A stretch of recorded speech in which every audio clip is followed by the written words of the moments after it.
근심, 걱정, 염려한다는 것이 얼마나 나쁜지는 우리가 일반 생활 속에서 사람들의 말 속에서도 잘 듣습니다. 보통 사람들은 표현하기를 근심은 마음의 독이다 이렇게 말합니다. 또 어떤 분들은 마음의 녹이다. 마음을 녹슬게 해서 참 제대로 마음을 움직여가지 못하게 한다. 이렇게 말합니다. 요즘은 텔레비에서 웃으면 병도 고친다. 근심을 떨어버리고 웃도록 그렇게 과학적인 자료들을 제시해서 설명합니다. 근심을 좋다라고 생각하는 사람은 없습니다. 다 나쁘다고 생각합니다. 성경에서도 근심에 대해서는 여러 가지로 말씀하는데 예수님 말씀을 살펴보면 이런 말씀이 있습니다. 누가 염려함으로 그 키를 한 자나 더할 수 있느냐? 근심하고 염려해봤자 아무것도 할 수 없음을 잘 말씀합니다. 내일 일을 위해 염려하지 말라. 그 염려 안 해야 되는 것도 말씀합니다. 또 너희는 마음에 근심하지 말라. 하나님을 믿으니 또 나를 믿으라. 이 말씀 얼핏 들으면 하나님 믿고 예수님 믿는 사람은 근심 안 해야 된다 하는 생각을 우리가 또 알 수 있습니다. 또 반대로 항상 기뻐하라. 근심하면서 기뻐할 수는 없으니까 항상 기뻐하라는 말은 근심하지 말라. 더 나아가서 기뻐하라 하는 뜻으로 우리가 잘 이해할 수 있습니다. 이 성경 말씀이 주는 전체적인 인상은 근심, 걱정, 염려 이런 것들은 하지 않아야 좋고 그런 것이 있으면 슬픔이 쌓이고 기쁨은 사라지니까 이런 근심은 무익하다 하는 느낌을 줍니다. 틀리지 않은 느낌입니다. 그런데 근심이란 이런 근심만 있는 것이 아닙니다.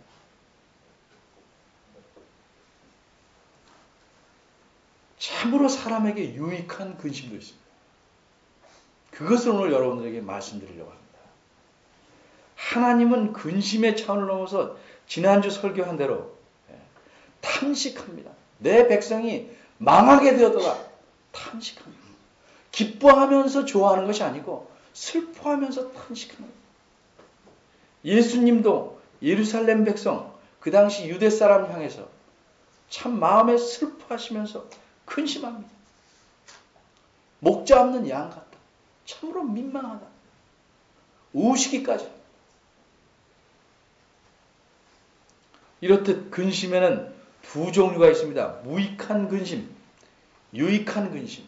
사람들은 대부분 무익한 근심에만 집중해서 하고 있기 때문에 자기 삶의 근심을 통해서 유익을 얻지 못합니다. 무익한 근심은 사람을 죽이는 근심입니다. 유익한 근심은 오늘 말씀드린 이 근심은 사람을 살려내는 근심입니다. 오늘 성경 말씀 고린도후서 7장 10절과 11절에 나타난 말씀의 배경이 되는 8절과 9절을 먼저 설명하고 오늘 본문 두 구절을 말씀드리려고 합니다. 여러분 보시다시피 고린도 후서는 고린도 교회, 고린도 지역, 지금의 그리스 저쪽 아래에 있는 항구 도시인 고린도라는 곳에 있는 현대명으로 코린트, 고린도라는 곳에 있는 교회에게 보낸 두 번째 편지입니다. 후서. 전서는 첫 번째 편지입니다. 이 교회를 사도 바울이라는 분이 세웠는데 이분이 이것저것에 다니면서 복음을 전하기 때문에 그 교회에만 한번 목회를 시작하면 끝까지 있는 그런 식으로 목회를 할 수 없습니다. 교회를 세워놓고 이제 또 다른 곳에 전도하게 됩니다. 근데 이렇게 고린도의 교회를 세운 뒤에 다른 곳으로 떠났습니다. 그러자 거짓된 가르침을 퍼뜨리는 사람들이 들어왔습니다. 각 교회가 세워졌으니까 그 사람들은 대부분 초신자입니다. 더군다나 거기는 상업도시고 옛날에 굉장히 번화한 도시이기 때문에 외국인들도 많고 다양한 사람들이 있습니다. 문화와 여러 가지 배경이 다릅니다. 관습도 다릅니다. 이런 사람들이 모인 교회에 와서 거짓된 가르침을 퍼뜨리는 사람들이 사도 바울이 가르친 바른 성경적 말씀에 대해서 틀렸다 하고 흠을 잡습니다. 그 사람만 사도냐? 그 사람만 맞게 가르치냐? 그 사람이 얘기하는 건 틀렸다. 교묘하게 뒤틀어서 가르치기 시작합니다. 금방 넘어갑니다. 예를 들면 이런 가르침입니다. 지난 수요일 날 하나 예를 들은 것처럼 어떤 목사라는 사람이 이런 설날 때 조상들에게 절하는 것이 뭐가 잘못이냐? 그거는 문화다. 구약에도 제사하지 않았냐? 이런 바보 같은 말을 합니다. 그러면 처음 듣는 사람은 넘어갑니다. 그렇지, 그렇지. 무엇이 다릅니까? 구약에서 제사는 하나님께 드리는 제사. 오늘날의 예배 같은 겁니다. 오늘날의 제사는 죽은 자들에게 하는 겁니다. 하나님 외에 다른 자, 특별히 죽은 자에게 절하는 것은 우상숭배라고 성경이 명백히 가르칩니다. 사람이 만든 문화는 다 지키는 것이 아니고 하나님 말씀과 위배되지 않는 것에서만 지킬 수 있는 겁니다. 그러나 자꾸 이렇게 말하면 갈등을 없애주니까 그래 맞다. 그래서 그런 걸 허용하는 천주교로 가는 사람도 많습니다. 천주교로 가는 걸 막고 교회 오는 거를 좀 막 이렇게 끌어들이려니까 교회에서도 제사에 절하는 거를 탓하지 않습니다. 그냥 내버려 둡니다. 초신자가 그러는 건 자꾸 권해서 가르치지만 오래된 신자가 그럴 때는 그것은 교회에서 벌을 가야 되는 겁니다. 그만큼 심각한 것이라. 또 이렇게 말합니다. 주일날만 예배냐? 성경이 봐라. 모든 날 똑같지 않냐? 어느 날이고 예배해도 괜찮다. 이런 가르침을 퍼뜨리기 시작합니다. 그러니까 이렇게 살며시 여러 가지 잘못된 가르침을 끌어들이니까 이 고린도 교회는 교회가 지닐 수 있는 모든 나쁜 점들을 다 가졌습니다. 그래서 분파도 생기고 도덕적인 범죄도 생기고 싸움하고 시기하고 저주하고 질투하고 허영에 들뜨고 교회가 가질 수 있는 사람이 모여서 저지를 수 있는 모든 일을 다 가진 교회가 되어버렸다. 그래서 그런 말을 듣고 첫 번째 편지 고린도 전서를 써서 보냈습니다. 안 고칩니다. 그래서 그 다음에는 아주 강한 정말 말씀을 들으면 정말 듣기 감당하기 힘든 그런 편지를 보냈습니다. 이 8절에 내가 편지로 너희를 근심하게 한 것을 후회하였으나 이것은 이른바 학자들이 생각하기를 고린도 전서와 후서 사이에 편지를 보냈는데 지금은 그건 보관되어 있지 않는 성경에 없는 잃어버린 편지다 이렇게 생각합니다. 그 편지를 보내고 참 마음이 아팠습니다. 사람이 다른 사람에게 질책하거나 충고할 때 부드럽게 못할 경우 많죠. 그렇게 해놓고 마음이 편한 게 아닙니다. 상당히 힘듭니다. 너무 내가 강하게 말해서 이 사람이 오히려 덧나지 않을까. 근데 안 말할 수는 없고 부드럽게 몇 차례 말해도 안 되면 강하게 말해야 되는데 이 말 때문에 정말 이 사람이 덧나지 않을까. 걱정이 많습니다. 그러니까 그런 편지를 보냈습니다. 그래서 그런 편지를 통해서 참 그 사람들이 마음 아파하는 걸 보고 슬퍼하는 걸 보고 참 자기도 가슴이 아파서 괜히 보내지 않았나 한 이런 생각이 들었다 이 말이죠. 근데 이 편지를 아마 디도라는 제자를 통해서 젊은 사람을 통해서 보냈습니다. 그 편지를 읽고 이 사람들이 화가 나가지고 네가 뭐냐? 너도 바울과 같은 편이지? 이 사람을 밀어낸 것 아니고 참 이 사람 이 말씀이 다 옳다. 우리가 이런 야단마저도 싸다. 그래서 고치기 시작했습니다. 이런 좋은 소식을 듣고 디도가 그 수백리 되는 곳에 갔다가 다시 돌아옵니다. 그래서 그 말씀을 듣고 이 편지가 너희로 잠시만 근심하게 하고 지금은 내가 기뻐하게 되었다. 이렇게 말하고 있는 것입니다. 이게 이제 이 편지의 배경입니다. 좋은 결과를 가졌다는 말이죠. 좋은 결과. 너희를 근심하게 슬퍼하게 했는데 이것이 좋은 결과를 가졌다는 말이죠. 그럼 어떻게 이렇게 슬퍼하게 한 일이, 근심하게 한 일이 좋은 결과를 가져올 수 있을까? 10절은 우리말에는 생략되어 있지만 왜냐하면으로 시작합니다. 이게 어떤 편지인가? 이 편지를 통해서 그들이 가진 슬픔이 어떤 슬픔인가? 어떤 근심인가? 10절을 우리가 생각해 봐요.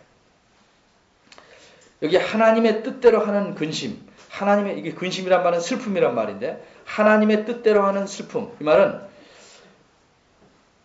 그 슬픔도 하나님의 뜻대로 하는 게 있고 뜻에 안 맞게 하는 게 있구나, 이렇게 생각하지 마시고, 내가 근심하는 것이 하나님의 뜻에 따라서 한다는 말보다 하나님의 뜻에 맞는, 하나님 보시기에 슬퍼할 걸 슬퍼한다 라고 할 만한 근심을 슬픔을 갖는다는 거죠. 정확히 말하면 하나님의 따른 슬픔, 하나님의 뜻에 맞는 슬픔을 해요. 그런 근심이기 때문에 좋은 결과가 생겨난다는 거죠. 하나님 뜻에 맞지 않는 슬픔, 근심을 갖는 것은 좋은 결과를 낳을 수 없어요. 그런 근심을 시켰기 때문에, 그런 슬픔을 갖도록 만들었기 때문에 좋은 결과가 생겨났다고 말하는 것입니다. 그럼 이게 하나님 뜻에 맞는 이 슬픔, 이것은 어떻길래 그런 결과를 가져오는가? 그 특성 두 가지를 말하고 있습니다. 첫째는 우리말에 후회할 것이 없는 구원에 이르게 하는 회개를 이루는 것이요, 이렇게 돼 있어서 후회할 것이 없느니 구원을 꾸며주는 말 같아요. 후회할 것이 없는 구원에 이르는, 이런 뜻이 아니고 후회할 것이 없는 회개를 꾸며주는 거예요. 후회할 것이 없는 회개를 이룬다는 말이죠.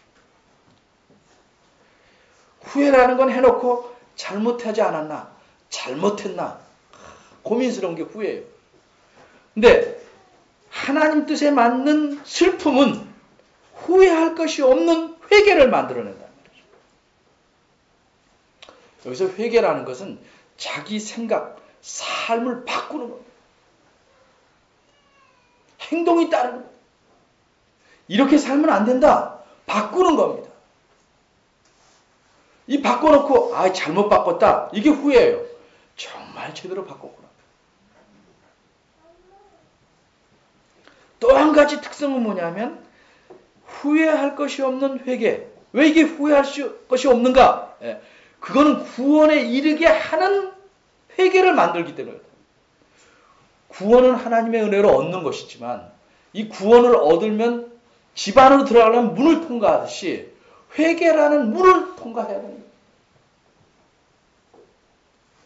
근데 여기 고린도 교회 사람들은 그리스도인들이에요.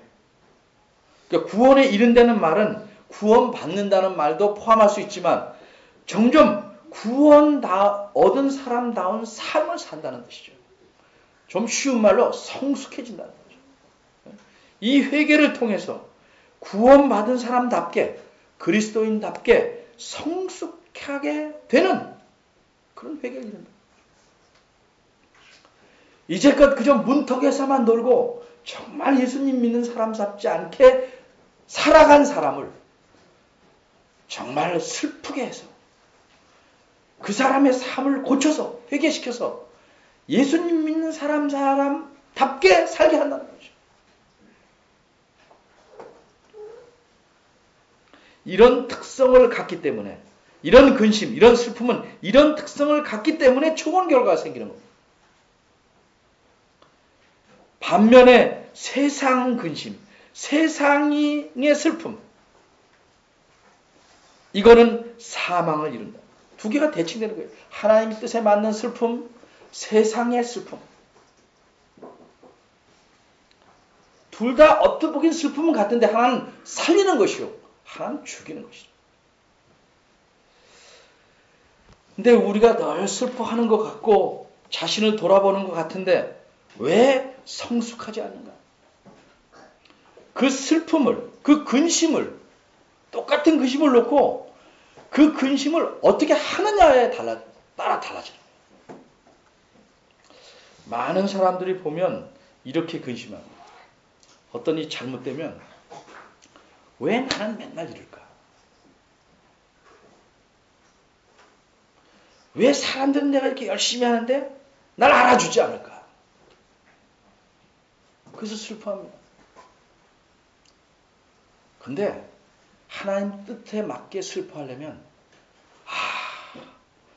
내가 이렇게 열심히 하는 게 사람들이 알아주려고 하는 그걸 바라고 하는 게 문제구나. 자기 죄를 보는 거야. 나를 보는 게 내가 가진 죄, 마음의 동기를 보는 거야. 왜 난 이럴까? 이게 아니고 내 안에 어떤 죄가 나를 이렇게 하나님께서 멀리하게 하고 사람들의 칭찬을 받게 할까? 글로 몰락하게 할까? 왜 사람들이 나를 안 알아주는 것에 신경 쓰게 만드는가? 이게 내 마음의 교만인가 허영인가? 무엇인가? 그 죄를 보는 거야. 그걸 슬퍼하는 거야. 똑같이 잘못했는데 결과가 다른 사람이 있어요. 우리가 잘 아는 가룟 유다, 예수님의 제자였습니다. 베드로, 예수님의 제자. 둘 다 엄청난 잘못을 했어요. 가룟 유다 돈 몇 푼에 예수님을 팔아먹었습니다. 베드로는 주님 죽는 데까지 따라가겠습니다. 얘기하고 3번씩이나 하룻밤에 3번씩이나 주님을 모른다 했습니다. 마지막에는 저주했습니다. 똑같은 무게의 잘못입니다. 팔아먹은 거나 모른다고 부인하고 저주하는 것이나 똑같은 겁니다. 근데 그 잘못한 일에 대해서 그 두 사람은 어떤 슬픔, 어떤 근심을 가졌는가? 하나님 뜻에 맞게 슬퍼했는가? 아니면 세상의 근심처럼 근심했는가? 유다는 어떻게 했습니까? 돈 물려주면서 내가 잘못했다. 거기까지는 알았어요. 그리고 뭐예요? 이 잘못했으니까 내가 목매어 해결한다. 목매어 죽었습니다. 똑같은 슬픔을 안고 세상적인 근심을 하는 것은 세상적으로 슬퍼하는 것. 그걸 우리가 세상적 슬픔, 하나님 뜻에 맞는 슬픔은 다른 성경처럼 경건한 슬픔 이렇게 말합니다. 근데 베드로는 어떻게 했습니까? 내가 술제자라는 내가 이럴 수 있는가? 목매어 자살하지 않았습니다. 정말 내 죄가 잘못됐다. 하나님께 회개. 그리고 하나님께 긍휼을 구합니다. 저를 용서해 주시옵소서.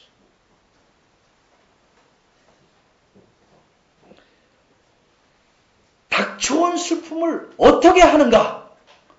여기서 하나님 뜻에 맞게 슬퍼하는가? 아니면 세상적인 방법, 세상적인 사고로 슬퍼하는가? 여기서 차이가 나는 것입니다.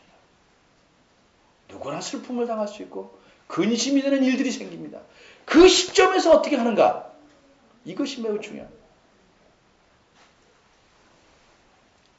에서 우리 오늘 말라기서 읽은 야곱과에서 인간적으로 보면 야곱 정말 얌체죠. 에서 근데 에서 어떻게 했습니까? 에서 자기의 장자의 권리를 빼앗긴 걸 알고 하나님 앞에 그걸 소홀히 여긴 걸 회개하는 것이 아니고 어떻게 했습니까? 다른 방법으로 획득하려고 또 부모님에게 맡기다 싶은 다른 여자와 또 결혼합니다. 어떻게든 자기의 명예, 자기의 무엇을 회복하려고 여러 가지 방법을 고쳐가면서 합니다. 그게 아니고 자신의 잘못을, 자신의 죄를 회개하는 겁니다. 기준이 뭐냐? 기준이. 지난번에 실패한 것을 이렇게 하면 고치겠다. 방법을 고치는 게 회개가 아니고 하나님 말씀에 비추어서 내 죄가 무엇인지 알고 끊어내는 것이 회개랍니다.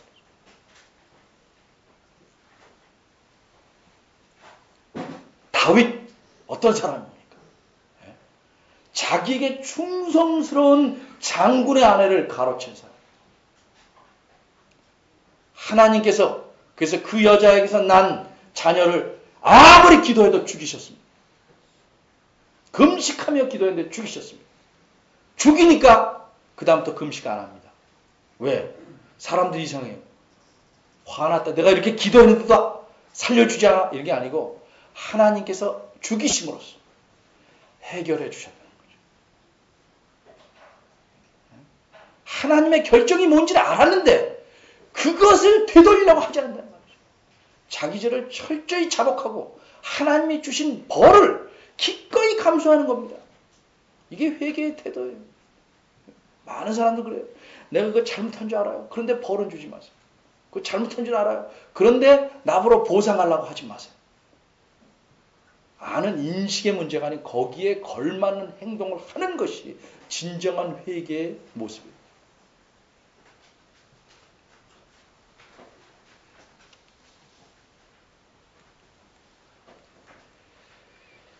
과연 이 하나님 뜻에 맞는 이 슬픔이 그 고린도 교회의 사람들을 어떻게 바꾸는가? 그 슬픔의 결과가 무엇인가? 11절입니다. 11절. 보라, 이 하나님의 뜻대로 맞게 한 이 근심이 너희를 얼마나 간절하게 하며 변명하게 하며 여러 가지 중에 7가지 나오는데 여러 가지로 생각해 볼 수 있어요. 그런데 이렇게 생각하는 게 가장 알맞는 것 같아요. 처음 것은 전체적인 태도만. 너희들이 얼마나 너희들 하여금 진지하게 간절하게 만들어 놓은 거예요. 한마디로 말하면 전에는 죄에 대해서 그까지인가 뭐 지을 수도 있는 거지. 그런 잘못 할 수도 있는 거지. 사람이면 다 그렇지. 저 사람 일인데 뭘 신경 써. 나만 잘하면 되지. 근데 이제 죄에 대해서 진지하게 생각합니다. 저 사람 잘못도 교회 전체의 잘못임을 진지하게 받아들입니다. 진지해졌어요. 무관심하고 냉소적이고 관심이 없던 것에서 정말 진지하고 심각하게 생각합니다. 그게 예를 들어서 이 진지함이 6가지로 드러나는 거예요. 첫째는 변명. 이 진지한 태도를 가지고 변명합니다. 변명하면 우리 꼭 나쁘게만 생각하는데 성경에는 꼭 나쁘게만 나오지 않아요.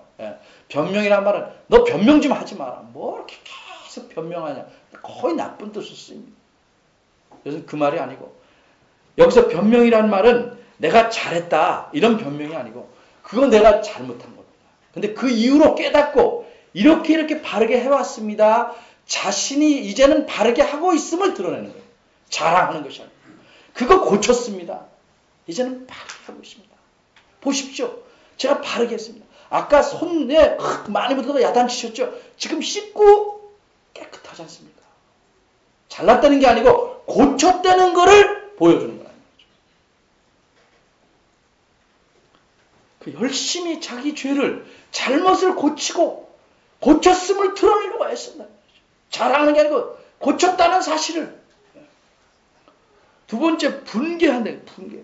전에는 자기 자신이 왜 이렇게 실패했는가에 대해서 속상했는데 그게 아니고 나도 죄 때문에 이 죄가 나를 망하게 하는구나. 하나님에게 멀리하게 하는구나. 이 죄에 대해서 속상해하는 거예요. 다른 사람이 죄에 대는 거 안타까워하면서 분해하는 거예요. 저러면 안 되는 거예요. 그 사람 미워서 어떻게 하겠든지 아니고 그 죄에 대해서 의분을 갖는 것이라. 전에는 그런 관심이 전혀 없어요. 두려움을 이미 고린도전서 편지에서 그랬어요. 내가 너희들에게 채찍을 가지고 갈까? 아니면 온유한 심정으로 갈까? 잘못 안 하면 가서 사도 바울이 야단치겠다. 징계하겠다. 내가 잘못하면 우선 사도 바울이 와서 우리를 징계하겠다. 벌 받는 걸 두려워하는 거예요. 장차 이거 못 고치면 하나님의 심판을 받겠다. 이거 두려워하는 거예요. 죄의 결과에 대한 그 벌에 대한 두려움이 생기죠. 왜 죄를 마음대로 져요? 이까지인 거 뭐 다 벌을 두려워하지 않으니까 마음대로 한다는 거죠. 어린아이들이 왜 부모에게 순종하는가? 뭐 부모에게 적극적으로 순종하는 면도 있겠지만 철이 들기 전까지는 뭐예요? 두려운 거죠. 부모가 두려운 거죠. 야단치고 매를 때리는 게 두려운 거죠. 근데 어느 날 머리가 크고 체구가 커지면 두려움이 사라지니까 이게 이제 엉덩이 뿔나기 시작합니다. 딱 때리려고 그러면 팍 막습니다. 딱 막아요. 네? 그리고 이제 오금 받기 시작해요. 뭐 엄마는 잘해. 엉덩이 벌써 뿔 난 겁니다. 못돼 가기 시작하는 거죠.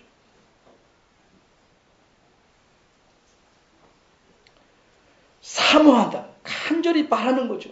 예? 여러 가지 잘못된 그 유혹에 속아서 사도 바울을 미워하고 관계가 멀어졌는데 이제는 다시 그분을 참 사모하고 그분과 좋은 관계를 맺기 원한다. 자기한테 싫은 소리, 잘되라고 싫은 소리 한 사람을 미워했는데 이제는 야 이게 나를 위해서 했구나 알고 참 고마워하고 만나기를 원한다. 근데 많은 사람들이 그렇게 못합니다. 늘 사람들은 자기 귀를 즐겁게 해줘. 그러니까 관계 나쁘기 싫으니까 계속 뭐 아주 눈에 보이게 잘못돼도 뭐라고 말해요? 뭐 그럴 수도 있지 이렇게 말해요. 그럴 수도 있지. 웬만하면 괜찮다. 설교도 그래. 설교도 그저 웬만하면 칭찬해주지. 그걸 깎아내려야 되겠습니까? 그냥 우리 기를 팍 죽여야 되겠습니까? 이렇게 얘기하는 교인들과 장로들이 많다 말이죠. 설교의 참 무서운 본문들은 우리로 하여금 하나님의 뜻에 맞게 슬퍼하도록 하는 거예요.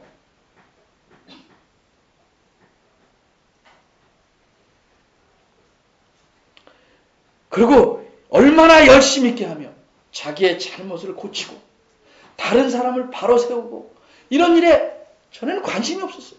열심히. 속이 바뀌는 거죠. 속이. 겉만 하는 게 아니라 속이 변화되는 거죠. 여기서 끝나는 게 아니고 마지막이 뭡니까? 얼마나 벌하게 하는. 사랑으로 감싸지만 계속 잘못을 유도하고 주동자 역할을 한 사람에서는 징계를 가야 돼요. 그 교회에서. 벌을 가야 돼요. 그 잘못을 따라간 전체도 문제지만 책임이 막중한 사람들은 벌을 가야 돼요. 그래야 교회가 바라수고 거룩해지는 것이다. 이렇게 함으로써 너희가 저 일, 그 일, 문제가 된 그 일에 대해서 1절 너희 자신이 깨끗함을 나타내었다. 무슨 얘기야? 이 모든 일을 바르게 잘 처리했다. 자신을 고치고 잘못한 사람을 벌 주고 그 벌을 통해서 그 사람이 바로 세워지길 원하고 교회가 전체적으로 바르게 서졌다. 깨끗하게 됐다.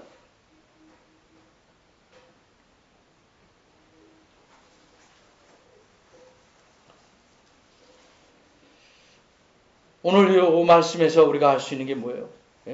하나님께서는 때로는 하나님의 뜻에 맞는 근심, 슬픔을 통해서 자기 백성, 우리들의 삶을 바꾸십니다. 우리들의 삶을 고치십니다. 고린도 교회만 이런 잘못을 하고 사는 것 아닙니다. 모든 교회가 이런 잘못을 할 위험에 노출되어 있고 이런 잘못을 하며 살아갑니다. 근데 이런 잘못을 슬퍼할 줄 알아야 됩니다. 야고보서에 보면 너희 기쁨을 애통으로 바꿔라. 너희 즐거움을 슬픔으로 바꿔. 같은 뜻입니다. 자신이 잘못하고 그저 남한테 실수해서 내 체면이 깎였다 속상해하는 게 아니고 내가 하나님을 기쁘시게 하지 못한다. 내 죄가 나를 교만하게 만들고 나를 생색내게 만들고 나를 잘난 것처럼 보이게 하고 다른 사람을 섬기지 않고 대우받게 하고 이런 죄를 슬퍼할 줄 알아요. 우리는 무엇을 근심하냐? 근심하지 않아야 될 것, 슬퍼하지 않아야 될 것은 열심히 슬퍼하면서 저 사람이 팔이 좀 다친 거에 대해서 안타까워하면서 영혼이 삐뚤어지고 상처 입은 것에 대해서는 전혀 슬퍼함이 없어요. 내 몸이 다친 거에 대해서는 속상하고 아파하면서 내가 왜 그런 실수했을까? 그래서 이렇게 다쳐서 고통을 받는가? 이건 슬퍼하고 속상하는데 내 안에 내 심령이 잘못해서 죄를 범하고 하나님을 기쁘시게 못한 데에 대해서 안타까워 슬퍼하는 게 적다 이 말씀입니다. 죄라는 것은 성경 말씀대로 잘못하는 것만 죄가 아니고 옳은 것을 안 하는 것도 죄예요. 옳은 것도 안 하는 게 죄예요. 늘 자기 반성을 하면서 전혀 성숙이 없는 사람은 하나님 뜻에 맞게 자신에 대해서 슬퍼하지 않기 때문에 그래요.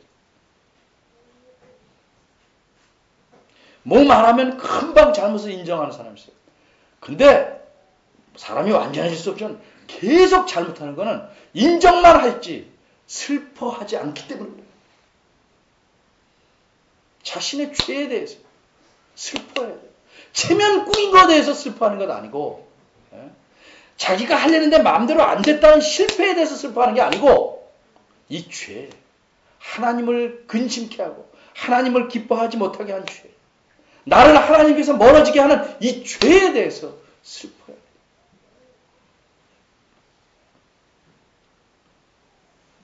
교회는 함께 세워가라고 하나님이 부르신 거예요. 때로 분명히 잘못된 일이 있으면 지적해 줘야 돼요. 물론 쉽지 않아요. 또 지적할 때 그 마음 자세가 매우 중요합니다. 지적하면서 나는 너보다 낫다. 너 지적당했지? 꼼짝 마. 위 누르고 동정심을 하는 게 아니고 정말 그 사람을 세우기 위해서 부모의 심정으로 형제의 심정으로 쓴 말을 해줄 줄 알아요. 그것 때문에 몇 달간 나와 말을 안 한다 할지라도 사랑으로라면 말해야 돼.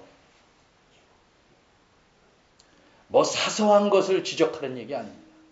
죄의 문제. 너는 왜 맨날 옷을 그렇게 접어서 입고 다니냐? 이런 거 지적하는 게 아니고 그럼 펴주면 돼요. 죄의 문제. 죄의 문제.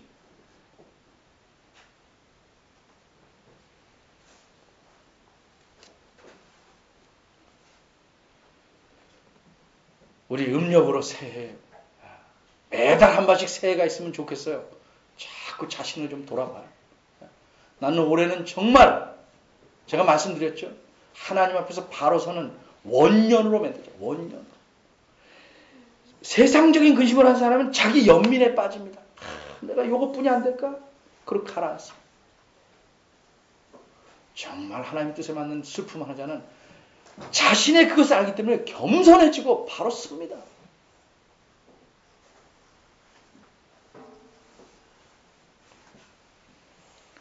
정말 하나님의 뜻에 맞게 슬퍼할 줄 알아.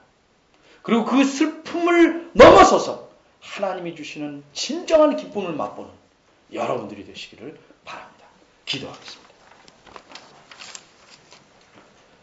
하나님 아버지, 우리의 눈을 돌려서 남을 보고 남의 잘못을 끄집어내는데 바쁘지 않게 하시고 내 자신 안에 도사리고 있는 죄, 하나님에게서 멀어지게 하는 많은 요소들을 보게 하시고 슬퍼할 수 있는 마음을 주시옵소서.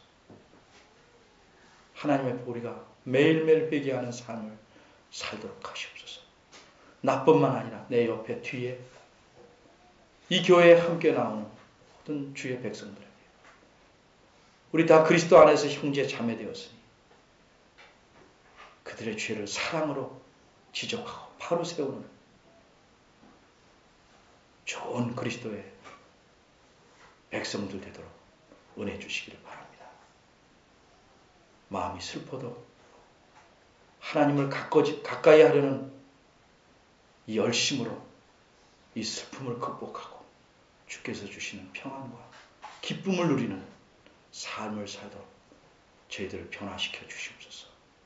예수의 이름으로 기도합니다. 아멘. 다 같이 일어나서 성령 부르시겠습니다.